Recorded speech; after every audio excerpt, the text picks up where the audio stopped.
रामू शहर के अपार्टमेंट में रहा करता था। अक्सर उसे अपने गांव का याद सताता था। जब रामू छोटा था तब वह अपने मम्मी पापा के साथ गांव में ही रहा करता था। पर पापा के ट्रांसफर होने के बाद वह शहर आ गया और फिर कभी अपने गांव लौट कर नहीं गया।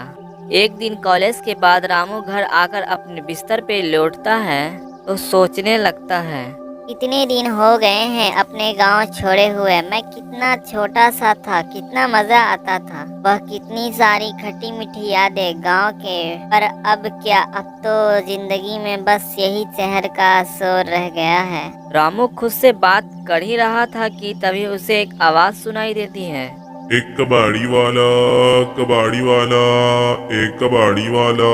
अरे ये कबाड़ी वाले की आवाज तो हमारे गांव के कबाड़ी भैया जैसा लग रहा है। पर ये शहर में कौन कबाड़ी वाला आ गया? यहाँ पर तो सब ट्रक से कचरा फेंकते हैं। कबाड़ी वाले की आवाज और जोर से आने लगती है, जिसे सुनकर रामू अपने खिड़की के नीचे देखता है, पर नीचे कोई भी नहीं था।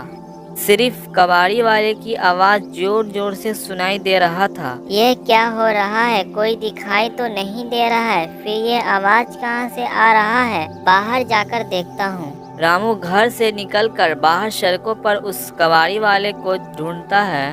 वह उस आवाज का पीछा करते करते एक सुनसान इलाके में पहुंच जाता है, जहां वह अचानक से आवाज आना बंद हो जाता है। अरे ये आवाज बंद हो गया। अभी तो यहीं कहीं से आवाज आ रहा था। अब वह कहाँ चला गया कबाड़ी वाला?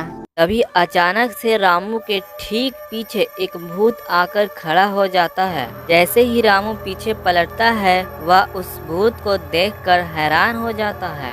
अरे अरे, तुम तो एक भूत हो।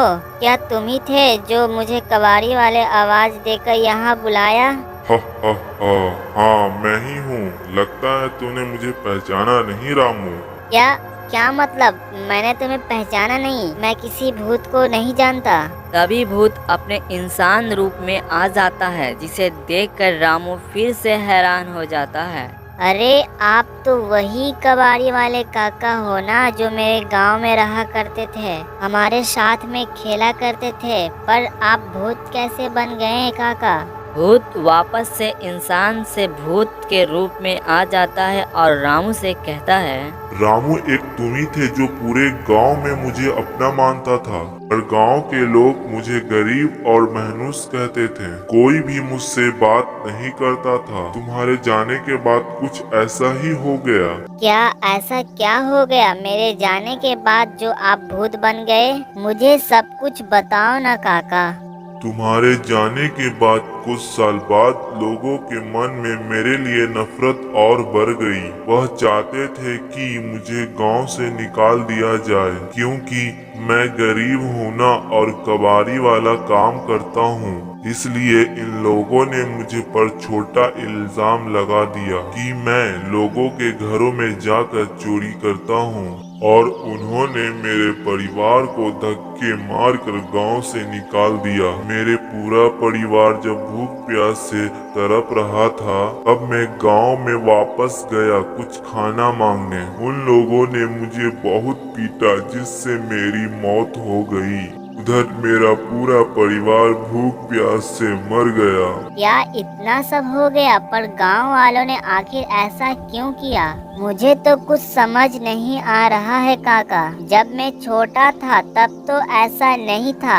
आपके साथ तो बहुत बुरा हुआ काका। तुम मेरे आखिरी उम्मीद हो रामू। मैं चाहता हूँ कि तुम मेरे साथ चलो और उन गांव वालों से मेरे और मेरे पूरे परिवार का बदला लेना।